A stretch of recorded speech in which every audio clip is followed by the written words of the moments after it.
Episode number 38 fight with champion. Mukta గ్రూప్లో shares కొనడానికి తనకు ఎలాంటి అభ్యంతరం లేదని 250 కోట్లకు 10% షేర్స్ కొంటానని ఒప్పుకున్న దేవరాజ్, కానీ అలా జరగాలంటే తనకు ఒక కండిషన్ ఉందని చెప్పాడు. ఆ కండిషన్ ఏంటో చెప్పమని ముక్తాదేవి అడగ్గా, ఇది చాలా ఈజీ ముక్తాదేవి గారు అంటూ అక్కడున్న వాళ్లను చుట్టూ చూస్తూ తనకు ఒక కజిన్ ఉందని స్వరూప్ ఇంత ముందుకు ఎప్పుడో చెప్పాడు. ఆమె చాలా అందంగా ఉంటుందని విన్నాను. నిజానికి నేను కేవలం షేర్స్ గురించి మాట్లాడడానికి ఇక్కడికి రాలేదు. కుదిరితే నేను ఆమెను పెళ్లి చేసుకోవాలనుకుంటున్నాను అని అన్నాడు. ఆ మాట వినగానే అక్కడ ఉన్న వాళ్ళంతా మరోసారి ఆశ్చర్యపోయారు. అతని నుండి అలాంటి ప్రపోజల్ అక్కడ ఎవరూ ఊహించలేదు. అతనితో బిజినెస్ చేయాల్సి రావడం కారణంగా ఇప్పుడు అతను పెట్టిన ప్రపోజల్కు ఒప్పుకోవడానికి కూడా అక్కడున్న ఎవరికీ ప్రాబ్లం కాదు. కానీ ఇబ్బంది కలిగించే విషయమేంటంటే ఆ కుటుంబం మొత్తంలో అత్యంత అందమైన అమ్మాయి అఖిల. కాని ఇప్పటికే ఆమెకు పెళ్లైపోయింది.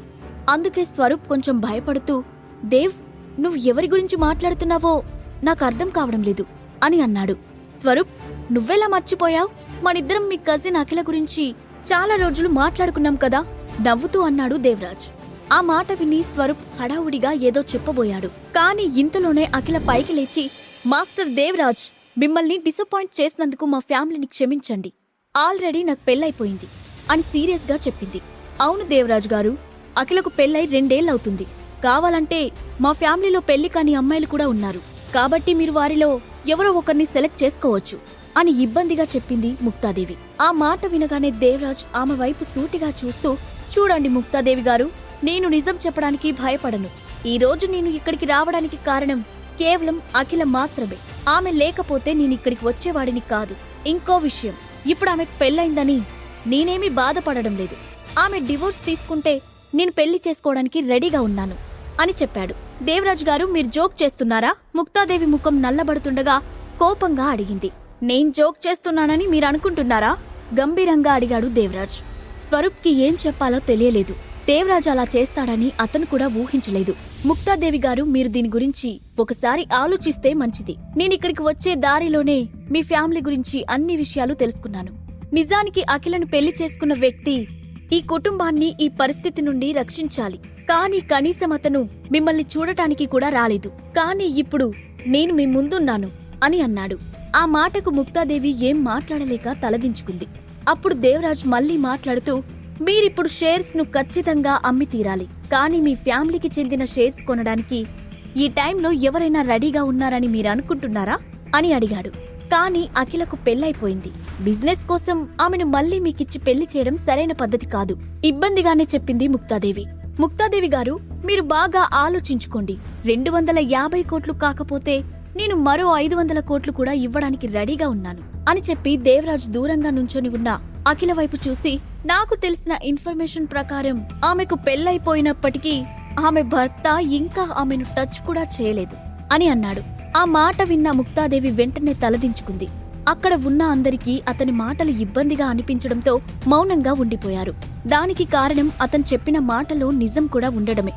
దేవరాజ్ తన కుర్చీలో నుంచి లేచి వెళ్లి అఖిల ముందు నుంచొని, అఖిల, నువ్వు నన్ను పెళ్లి చేసుకుంటే నీ లైఫ్ చాలా బాగుంటుంది. ఫ్యూచర్లో నేను నిన్ను కాలు కింద పెట్టకుండా మహారాణిలా చూసుకుంటాను అంటూ ఆమె చేతిని పట్టుకున్నాడు. వెంటనే అఖిల అతని చేతిని విడిపించుకుంటూ, దేవరాజ్, బిహేవ్ యువర్ సెల్ఫ్, మర్యాదగా చేయి వదులు అని కోపంగా చెప్పింది. ఎందుకు సిగ్గుపడుతున్నావు అఖిల? మన పెళ్లికి మీ గ్రాని, మీ ఫ్యామిలీ మొత్తం ఒప్పుకున్నారు. ఇక నువ్వు నా మాట విని తీరాలి అంటూ క్రూరమైన నవ్వుతో చెప్తూనే అఖిలకు మరింత దగ్గరగా వెళ్లి ఆమెను స్మెల్ చేస్తూ, నీ సువాసన చాలా బాగుంది అని చెప్పాడు. అది చూసి అక్కడ ఉన్న వాళ్ళందరి ముఖాలు అసహ్యంతో నిండిపోయాయి. ముఖ్యంగా ముక్తాదేవి కోపాన్ని కంట్రోల్ చేసుకుంటూ ఏం చేయాలో అర్థం కాని నిస్సహాయ పరిస్థితుల్లో నిలబడి ఉంది. దేవరాజ్ ఇంతమంది ముందు అంత మూర్ఖంగా ప్రవర్తిస్తాడని ఆమె ఊహించలేదు. మర్యాదగా నా కూతుర్ని వదిలేయ్! అప్పటిదాకా కోపాన్ని భరించిన శైలజ ఒక్కసారిగా పెద్దగా అరిచింది. అవును, అఖిలను వదలండి. ఇది ముక్తా ఫ్యామిలీ విల్లా, మీ మార్షల్ ఆర్ట్స్ బిల్డింగ్ కాదు అంటూ కుటుంబంలో మరికొంతమంది కూడా శైలజకు సపోర్ట్ గా మాట్లాడారు. అఖిల కూడా తన బలాన్నంతా చేతుల్లోకి తెచ్చుకొని అతన్ని వెనక్కి నెట్టింది.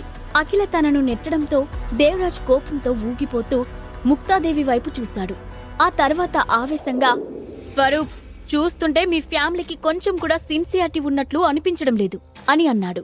దేవ్, నువ్వు కోపం తెచ్చుకోవద్దు అంటూ స్వరూప్ వెంటనే ముక్తాదేవి వైపు తిరిగి, గ్రానీ, అఖిల పెళ్లి దేవరాజుతో చేయడం మంచిదని నాకనిపిస్తుంది.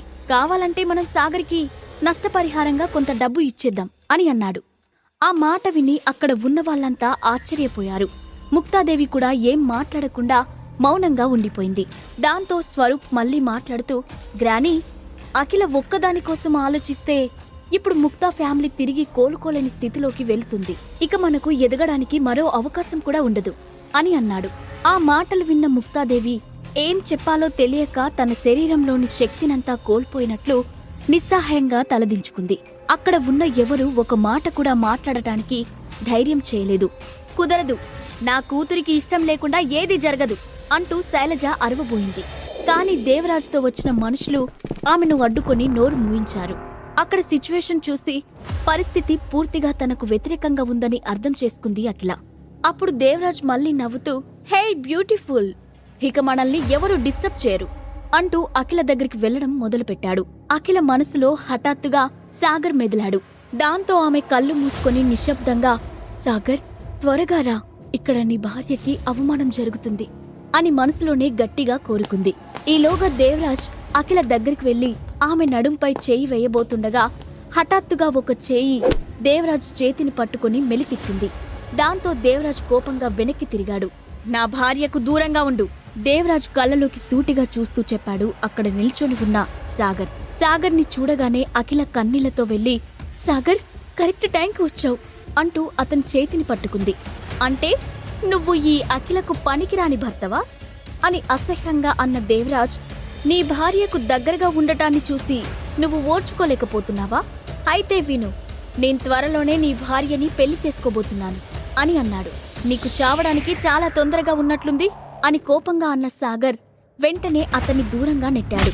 అతని బలానికి బ్యాలెన్స్ కోల్పోయిన దేవరాజ్ దాదాపు 5 మీటర్ల దూరంలో ఉన్న గోడకు బలంగా ఢీకొట్టాడు. అది చూసి అక్కడున్న వాళ్ళంతా ఆశ్చర్యపోతూ, సాగర్ నిజంగా దేవరాజుపై చేయి చేసుకునే సాహసం చేశాడా అని గుసగుసలాడుతూ ఉండగా, అంతలేదు, ఆ దేవరాజ్ ఏమరపాట్లో ఉన్నాడు, అందుకే సాగర్ అతన్ని నెట్టగలిగాడు. కానీ ఇప్పుడు దేవరాజ్ చేతిలో సాగర్ పని అయిపోయినట్లే అని మరికొంతమంది అన్నారు. దేవరాజ్ కూడా వెంటనే సరిగ్గా నుంచొని సాగర్ వైపు చూస్తూ, ఈ రోజు నీ పని అయిపోయింది, అఖిల ఎదురుగానే నిన్ను ఓడించి ఆమెను నా సొంతం చేసుకుంటాను అని అంటూనే సాగర్ వైపు పరిగెత్తాడు. ఇక సాగర్ పని అయిపోయింది, ఈ రోజుతో వాడి చాప్టర్ క్లోజ్ అని అనుకుంటూ అక్కడున్న వాళ్ళంతా ఏం జరగబోతుందో అని ఆతృతగా చూస్తూ ఉన్నారు.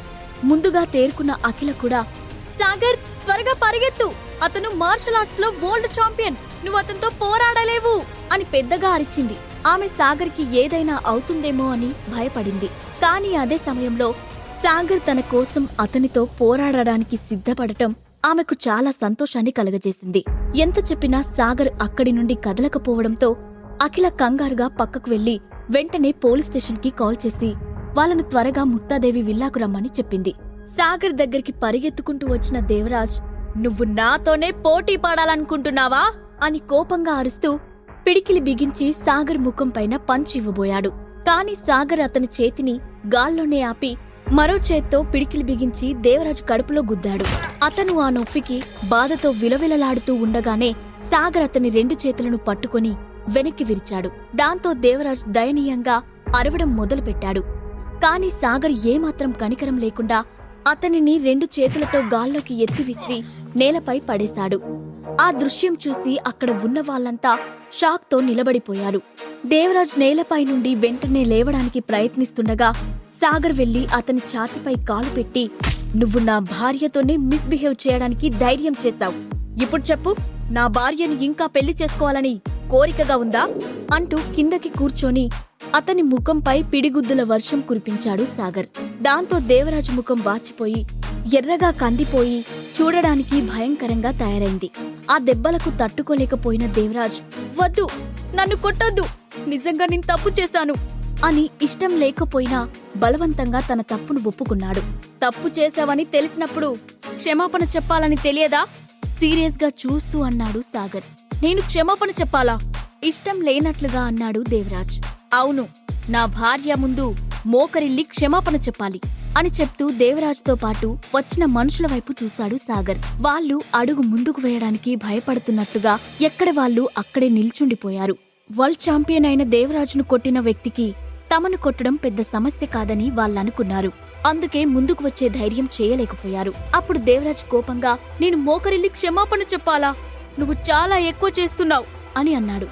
అది విని సాగర్ తన కనుబొమ్మలు పైకెత్తి ఒక్కసారిగా దేవరాజ్ ముఖంపై లాగి చెంపదెబ్బలు కొట్టడం మొదలుపెట్టాడు. అది చూసి అక్కడ వాళ్ళంతా నోట మాట రానట్లుగా ఉండిపోయారు. అసలు తమ కళ్ల ముందు జరుగుతున్నది నిజమేనా? దేవరాజ్ను కొడుతుంది సాగరేనా అనే అనుమానం కూడా వాళ్లలో కలిగింది. అదంతా చూస్తున్న అఖిల కూడా భయంతో గుటకలు మింగింది. ఆమెకు సాగర్కు పెళ్ళై 2 ఏళ్లవుతుంది. కానీ అతనిలో ఇలాంటి ఒక యాంగ్రీ యంగ్ మ్యాన్ సైడ్ ఉందని ఆమెకు ఈరోజే తెలిసింది. కొన్ని నిమిషాల తర్వాత దేవరాజ్ని కొట్టడం ఆపేసిన సాగర్, ఇప్పుడు చెప్పు, మోకాలపై నుంచొని క్షమాపణ చెప్పాలనుకుంటున్నావా లేదా అని అడిగాడు. చెప్తాను, మోకాలపై నుంచొని క్షమాపణ చెప్తాను అని వేడుకున్న దేవరాజ్ మెల్లగా వెళ్లి అఖిల ముందు మోకాలపై నుంచొని, మేడం నన్ను క్షమించండి, నేను మీ విషయంలో తప్పుగా ప్రవర్తించాను అని క్షమాపణ చెప్పాడు. అఖిల అతనికి ఏం సమాధానం చెప్పకముందే, నిన్నంత తేలిగ్గా వదలడానికి వీల్లేదు, పోలీస్ స్టేషన్లో ఊచలు లెక్క పెడితే కాని బుద్ధి రాదు అంటూ మొబైల్ తీయబోయాడు సాగర్. నేను ఆల్రెడీ పోలీసులకు కాల్ చేశాను చెప్పింది అఖిల. ఆ మాట పూర్తయ్యేలోపే కానిస్టేబుల్స్ తో సహా అక్కడికి వచ్చింది ఆఫీసర్ జ్యోతి. అక్కడ మోకాలపై నుంచొని ఉన్న దేవరాజును చూసి, ఇక్కడేం జరుగుతుంది? అతను మోకాలపై ఎందుకు నుంచున్నాడు అని అడిగింది. ఆమెను చూడగానే దేవరాజ్ దీనంగా ముఖం పెట్టి, మేడం మీరే నన్ను రక్షించాలి అని ఏదో చెప్పబోయాడు. కాని ఇంతలోనే సాగర్ అతని ఛాతీపై గట్టిగా కాలితో తన్నాడు. సాగర్, మీరు నా ముందే అతన్ని కొట్టే ధైర్యం చేస్తున్నారా? సీరియస్ గా అడిగింది ఆఫీసర్ జ్యోతి. కాని అతను అబద్ధాలు చెప్పడానికి ప్రయత్నిస్తున్నాడు మేడం, అందుకే అతని నోరు మూయించాల్సి వచ్చింది. నిజానికి వీడు చేసిన పనికి చంపకుండా వదిలేశాను, అదే పెద్ద విషయం అని ఆవేశంగా అన్నాడు సాగర్. అతని మాటలకు జ్యోతి ఇంకేం సమాధానం చెప్పకుండా తన వెనుకే ఉన్న కానిస్టేబుల్స్ తో, వీళ్ళందర్నీ జీప్లో ఎక్కించి స్టేషన్కి తీసుకెళ్లండి అని ఆర్డర్ వేసింది. దాంతో కానిస్టేబుల్స్ దేవరాజ్ను అతని మనుషులను తీసుకుని బయటకు వెళ్లారు. అప్పుడు అఖిల సాగర్ల వైపు తిరిగి, మీరు కూడా నాతో వచ్చి కంప్లైంట్ ఇవ్వండి అని చెప్పింది జ్యోతి. సాగర్ వెంటనే, నా వైఫ్ ఇప్పటికే భయపడింది, ఆమెకు రెస్ట్ కావాలి, నేను మీతో వస్తే సరిపోతుందా అని అడిగాడు. కాని అఖిల వెంటనే, పర్వాలేదు నేను కూడా వస్తాను అని అంది. జ్యోతి ఆమె మాటలు పట్టించుకోకుండా సాగర్ వైపు చూసి, సరే రండి అని అంది. అప్పుడు సాగర్ అఖిలతో, నువ్వింటికి వెళ్లి రెస్ట్ తీసుకో, నేను త్వరలోనే ఇంటికి వచ్చేస్తాను అని చెప్పి జ్యోతితో కలిసి బయటకు వెళ్లాడు. 10 నిమిషాల తర్వాత పోలీస్ కార్ రోడ్డుపై స్ట్రైట్ గా వెళ్తుంది. అప్పుడు సాగర్ బయటికి చూస్తూ, మనం పోలీస్ స్టేషన్కి వెళ్లడం లేదా అని అనుమానంగా అడిగాడు. నీకు పోలీస్ స్టేషన్కి వెళ్లే దారుల గురించి బాగా తెలుసనుకుంటా అని చిన్నగా నవ్వుతూ అంది జ్యోతి. అదేం లేదు, నేను రోజూ ఇంటికి వెళ్లేటప్పుడు పోలీస్ స్టేషన్ దాటే వెళ్ళాలి అని చెప్పాడు సాగర్. జ్యోతి నవ్వి, నేను జోక్గా అన్నాను, నిజానికి నాకు దేవరాజు గురించి బాగా తెలుసు, కాబట్టి అతని గురించి ఆలోచించడానికి ఏం లేదు. మేం కంప్లైంట్ ఫైల్ చేసి కాపీ పంపిస్తాం, మీరు సైన్ చేస్తే చాలు, అందుకే మిమ్మల్ని పోలీస్ స్టేషన్కి తీసుకెళ్లడం లేదు అని చెప్పింది. సాగర్ ఆమె మాటలకు కొంచెం అనుమానంగా ముఖం చిట్లించాడు. ఆ తర్వాత ఆమెను పరీక్షగా చూస్తూ, మీరు ప్రోఫౌండ్ ప్రాక్టీషనర్ స్టేజ్లో 7th లెవెల్కి చేరుకున్నారా అని అడిగాడు. నువ్వు నన్ను చూసే నా లెవెల్ గురించి చెప్పగలుగుతున్నావా అని ఆశ్చర్యంగా అడుగుతూ సాగర్ వైపు చూసింది జ్యోతి. సాగర్ ఏం మాట్లాడకుండా చిన్నగా నవ్వి ఊరుకున్నాడు. కాసేపటి తర్వాత ట్రాఫిక్ జామ్ అవడంతో ట్రాఫిక్ లో కారాపిన జ్యోతి హఠాత్తుగా, సాగర్ మీరు నాకిచ్చిన పవర్ పిల్ మీ దగ్గర మరొకటుందా అని అడిగింది. జ్యోతి అడిగిన పవర్ పిల్ సాగర్ ఆమెకు ఇస్తాడా?